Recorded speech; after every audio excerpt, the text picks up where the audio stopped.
Okay, welcome back to the channel for my Premier League predictions for the 2019-20 season. I've literally left this as late as I can. It's an hour before the season actually kicks off. Obviously Liverpool and Norwich are getting us underway on the Friday night, but due to things like transfers and that, obviously the deadline happened yesterday, I felt like I just wanted that all to settle in and for the dust to settle before I get my predictions out and I decide completely. So drop a like on the video and subscribe to the channel if you are new, that would be very much appreciated. And let's get stuck into these predictions. We're going to go from descending order, so we're going to go from 20th to 1st. Starting off with my first relegated team, I've put Newcastle United to finish bottom of the Premier League. Obviously, they made their disappointments well known, the departure of Rafa Benitez. The club's just been in complete turmoil for this last month, and they appointed Steve Bruce as a result of Benitez's departure, and I think he will struggle to earn the respect of fans and players alike. Shades of back when Steve McLaren was appointed back in 2015, obviously he then took Newcastle down after spending 80 million. Despite the new additions, I don't think there's a clear strategy or system in place at Newcastle. You know, they've signed some pretty decent players, you know, the likes of Jetro Willems and Alon Saint-Maximin and Joe Linton. Very good players, but it's all well and good having good players. You need the system to fall into place for them, and I don't think the likes of Joe Linton are going to get enough support from those around them. Obviously, the departures of Perez to Leicester, not signing Solomon Rondon after his loan spell. I think they'll come to regret that, Newcastle, and I have no idea why more money's not been spent. What I don't seem to understand is why they've spent about 60 million for Steve Bruce, but they weren't willing to offer Rafa Benitez that sort of backing. Obviously, Rafa Benitez may have wanted different players, I don't know, but what I do know, or what I do predict, is that Newcastle United are going to finish bottom. Moving on to the 19th position, and that is going to go to Sheffield United. Obviously, Chris Wilder guided his side to second in the Championship last season. Brilliant achievement for the club. And he's made it well known that he's going to continue on with his system and strategy, and he's not going to change for anyone, which you may come to regret in the long term. Overlapping centre-halves in the Premier League does not bode well, especially when teams are looking to press high and hit you on the counter-attack these days. The likes of City and Liverpool could absolutely shred you. They could hit you for 6 or 7. I think, despite the system in place, and I think they've brought some players that do fit that system in Ollie McBurney and Lys Mousset and Callum Robinson from Preston North End, and Luke Freeman from QPR as well, I just don't think these players are Premier League quality, and I think it's a similar situation to Cardiff, where they brought in a lot of players that they trusted from the EFL, but their ability, they weren't quite of that Premier League level. So I think they will score a few goals because it's obviously such an expansive system, that 3-5-2 with overlapping centre-halves. But equally, I think they're going to concede quite a few at the other end, and that is the reason why I've got them down for 19th. Moving on to my final relegated team in 18th position, I'm going for Brighton and Hove Albion. Now, the Graham Potter appointment, it bemuses me a little bit because I don't think his philosophy aligns with the style of the majority of the Brighton players. Obviously, sacking Chris Hughton was a decision that really surprised me at the end of last season, potentially one that they might regret. You know, I think Potter coming in to manage these players who lack technically, you've potentially got another Frank de Boer situation on your hands, where Frank de Boer went to Crystal Palace, he wanted to play this expansive attacking style of football, the players just were not accustomed to that. He lost his job after, 4 matches, so I'm hoping the same doesn't happen to Graham Potter, but it's certainly, the components are aligning for that sort of thing to happen. As well as that, they're still relying on Glenn Murray to score the goals for them in his mid-30s now, 35, 36 years. That doesn't bode well for me, and obviously they ended last season in really poor fashion, and nothing really convinces me that they're going to turn it around. So for me, you've got a manager who wants to play one way, but a team that's acclimatised to the other. Poor form towards the end of the season really didn't help. So for me, this could be the end of Brighton's Premier League stay. 17th place now, just teetering on the edge of relegation, but I think they will just about survive. I'm going to go for Crystal Palace. Now, what I will say, after watching Aaron Wan-Bissaka playing for Manchester United, you do not understand how big a loss that is going to be for Crystal Palace. You know, you can go on about Wilfried Zaha all you like, but if you've not got the defensive foundations at one end, then forget about the attacking endeavour at the other. You need to build the foundations before you look at your attack.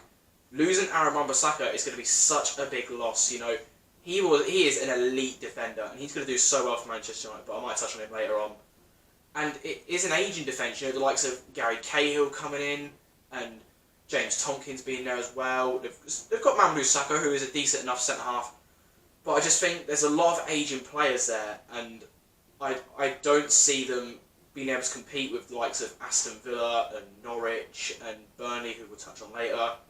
I just don't see them having enough quality, and although I do worry for them that they may concede quite a few goals, I do think the three teams that I mentioned to go down are in worse positions than Palace. As well as that, I don't think Zaha is going to continue to carry them as much as he did. Obviously, Zaha's been wanting to move away from the club for a couple of years now.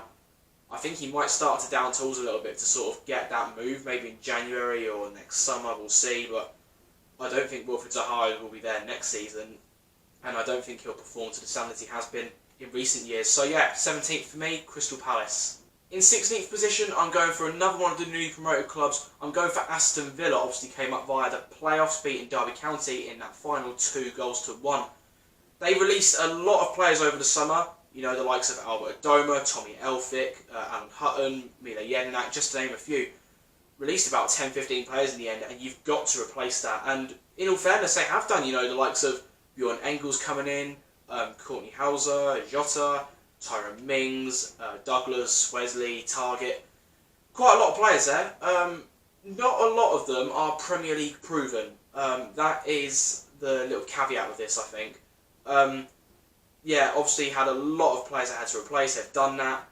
Whether some of them are Premier League quality or not, we'll see. Whether some of them have got the mentality for the Premier League, we'll see. Dean Smith needs that squad to gel together quickly, and I think they will, you know, alongside the likes of Jack Grealish. Hopefully Wesley can replace the goals that Tammy Abraham may have brought. Can Villa's defence hold out for a season in the Premier League? You know, we'll see. I've got them down for 16th. I think there are teams below them in worse positions. So, yeah, 16th, Aston Villa. In 15th, I have gone for Burnley, the most Brexit club in all of the Premier League.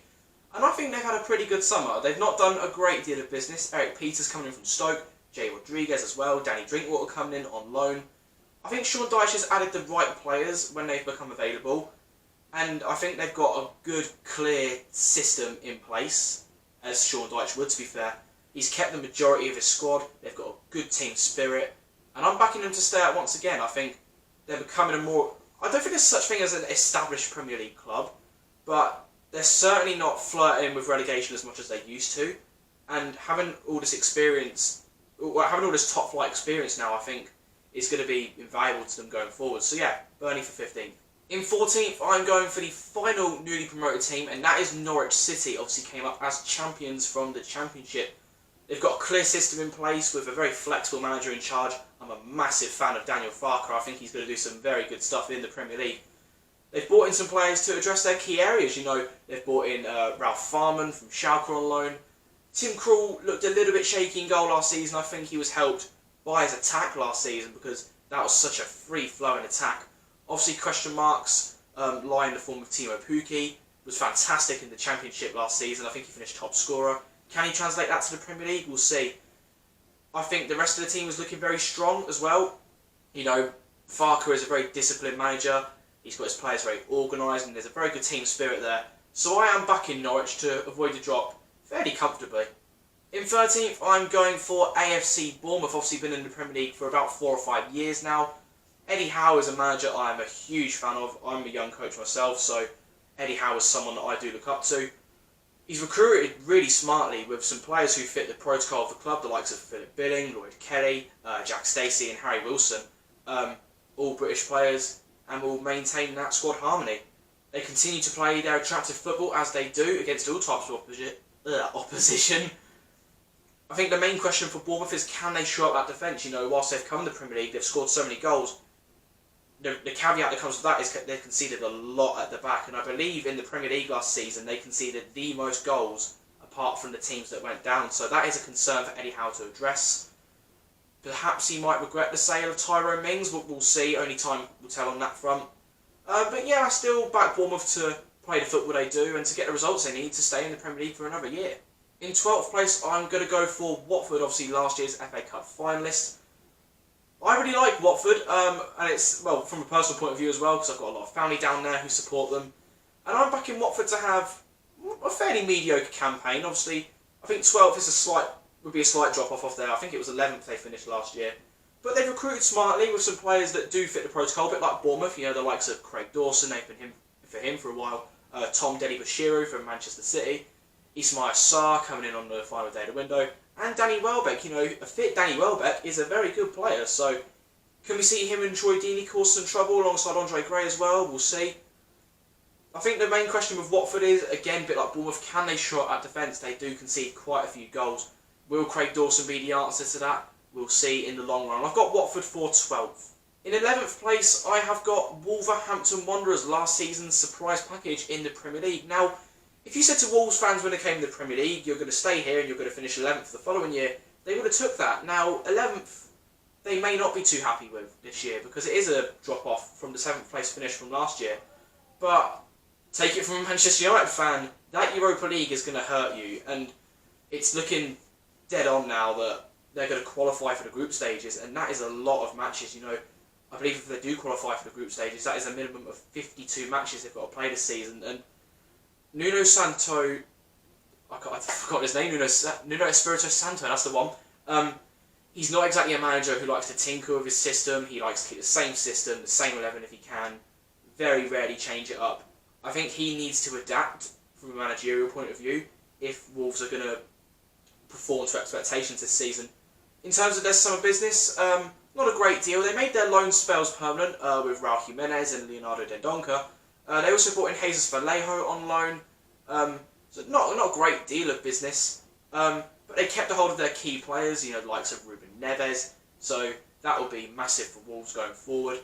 There is a clear plan in place, like I say, with a fantastic manager to deliver it. Like I say, the Europa League will hurt them. I have no idea how far Wolves are going to get in the Europa League. Time will tell on that front, but I think it will damage their Premier League campaign somewhat. I'm having them down for 11th. In 10th, you may be surprised by this one, but this is my surprise package of the year. I'm going for Southampton. I'm a massive, massive fan of Ralph Hasenhüttl, and I think he's been there for half a season now. The majority of his squad are acclimatised to the system he wants to play, and he's made some very astute signings that complement that as well. The likes of Che Adams coming in from Birmingham City, young, energetic forward. Musa Ginepo, I've probably absolutely butchered that one, but an exciting winger from the Belgian league. There's a lot of good players there that fit his system, and I think they can only get better as time goes on. No European competition as well to hurt them as well, and I think they're better equipped than those teams inferior to them. Your Watfords, I say Watford inferior, last season they finished higher, but okay, then your Norwiches, your Villas, your Burnleys, those sort of teams, I think they are better equipped than those.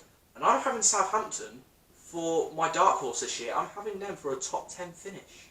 In 9th position, I'm going for Leicester City. Now, Leicester fans may be a bit disappointed with that, having had consecutive 9th place finishes already. They want to see some progression now they're under Brendan Rodgers. But again, take this from a Manchester United fan, Harry Maguire is going to be such a huge loss to that Leicester side. There's a great group of dynamic forwards under the assured guidance of Brendan Rodgers, and they've managed to maintain that fantastic midfield trio of Maddison, Ndidi and Tielemans, which you could argue is better than one or two teams in that top 6. But Harry Maguire is such a big loss for them. They're going to score the goals, that is a given. But defensively, there's not that much quality left. You've got the likes of Wes Morgan and Johnny Evans, and then you've got very unproven players in Soyuncu and Benkovic. Can they fill Maguire's shoes? I'm not so sure they can. They couldn't quite get a replacement over the line, but they have brought in James Justin from Luton Town, a promising young player. I'm not quite sure if he's a centre-back or a full-back. You may have to let me know, Leicester fans. But yeah, they've also brought in Iosi Perez from Newcastle, which will be a nice addition to their attack. So, like I say, I think they'll score goals to keep them in the top half, but defensively, I think is where they may struggle this season. Moving into 8th place now, and I'm going to go for Everton. Obviously, Marco Silva has been there for a year now, and he's assembling a deeper and stronger squad. He's getting some more strength and depth as he goes. There's been some fantastic signings who fit their style of play. The likes of Moise Kean from Juventus, Djibril Sidibe from Monaco, Jean-Philippe Yamin from Mainz as a Idrissa Gana Gueye replacement. That could be a really astute deal. But I feel as though Everton as good a squad they are, there are just simply teams in this league. There's a good 6 or 7 teams that are just much better off than them in terms of quality. And, you know, that's a given now as we describe this league as the best in the world. I'm not convinced about the signing of Iwobi for £40 million. I know my lot chuck around a lot of money, but £40 million for Iwobi, I'm not so sure on that front. His end product is very, very poor. And I don't see how the likes of Richarlison, Iwobi, and all these forwards are going to fit into one team together. Maybe, like I say, it's just a bit of strength in depth.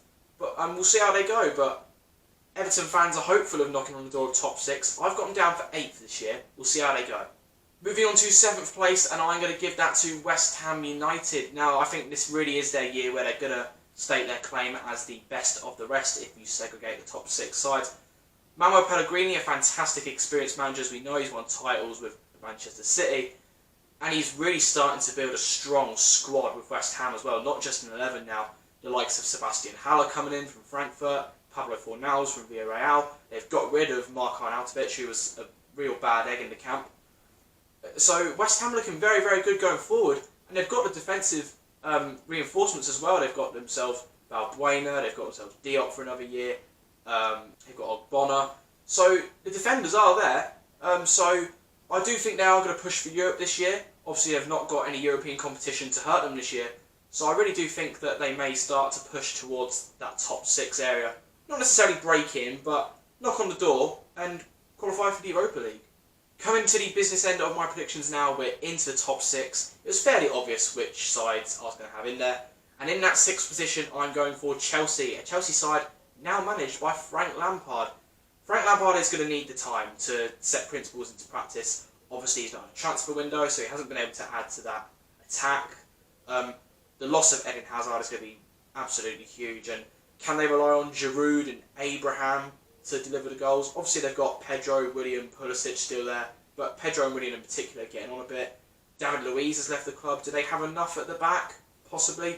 The midfield's looking okay, you know, the likes of Kante, Jorginho, Kovacic, the loan there was made permanent. So I feel like Chelsea do have enough to remain in that top 6, but I can't see them qualifying for, or at least the top 4 anyway. So yeah, I've got them in 6th position this year. In 5th position, you may be surprised who I've actually put here. I've gone for my boys Manchester United. Now, a lot of Manchester United fans I've seen online are putting us in the top 4, and a lot of them after the transfer window going, oh, we're not even going to finish in the top 6. I'm a bit more level-headed than those, I'd like to think, but I've felt all along this summer that we are going to be in around 5th this year. The players are starting to get used to Solskjaer's style of play now. In pre-season, they've looked fantastic at this with this pressing scheme, trapping teams in the corner, winning the ball back. And, you know, the signings of Daniel James, Aaron Wan-Bissaka, Harry Maguire, all of those are going to hugely complement that because we can push further upfield as a team now. Pressing systems, though, can often take years to fully implement, and I think, in our case, players will sort of lose fitness as the season goes on. Obviously, we're in the Europa League, which isn't helpful. FA Cup and Carabao Cup as well may take their toll. So form may tail off, and I feel like we're going to start strong, but I feel like we're going to tail off as the season goes on. I don't think we necessarily added enough in the window. We do look a little bit thin up front with the departure of Lukaku. Didn't replace Ander Herrera. To be honest, haven't really replaced Marouane Fellaini. There's not a great deal in that midfield. If you take Paul Pogba out of that midfield, we do look fairly ordinary. I think the general quality in our squad is better than Chelsea's, but I don't think it's quite on a level with the top 4 that I've gone for. So yeah, I've gone for Manchester United in 5th this year. Into 4th place we go, and I've gone for Arsenal. Now, I separated the top 6 into 2 little groups. Obviously, City, Liverpool, Spurs. I feel like they're way ahead of the other 3. And I rank these 3 clubs, Arsenal, United, Chelsea, in that order. And primarily because of the time they've spent with their managers. Chelsea have had no time with Lampard. United have had about half a year with Solskjaer. Emery has had a whole year with Arsenal now, and he's really starting to add his own players in there. And, you know, the likes of Dani Ceballos coming in, Nicola Pepe, William Saliba, who will join next year, Kieran Tierney, David Luiz, some big name players coming through the door at Arsenal. And like I say, they've had a year to get used to Emery's principles that he's set in. And that attack that attack they've got now, Aubameyang, Lacazette, Pepe, if you throw Ozil into the mix as well, that's on a par with the top sides in the league, potentially top sides in the world, you know. But there's still question marks over that defence. I'm not sure David Luiz is the right man to come in alongside of a Staffy or a Socrates. Once they fix that defence, I feel like they're going to be a real force to be reckoned with at the top of that table. I don't think they're quite on the level of Spurs yet, because Spurs have had a consistent building process this last few years, as have Liverpool. Manchester City are on just a different level to Arsenal. So I feel like fourth is where Arsenal should be. In third place, I've gone for Tottenham Hotspur. Now, Spurs have recruited very, very well over the summer, very astutely. The likes of Tonga and Ndombele come through the door to replace Moussa Dembele. That's a fantastic sign, and I would have loved Ndombele at Manchester United. The likes of Ryan Sessegnon as well, Giovanni Lo Celso, Jack Clark coming in next year. Pochettino is building a much deeper and stronger squad now. You know, there's a difference between having a deep squad and strength in depth, and Poch is certainly adding strength in depth now. I think this was a fairly easy decision to put Tottenham in third, because I feel like the two above them are on another level, but Tottenham themselves are on another level to the three below.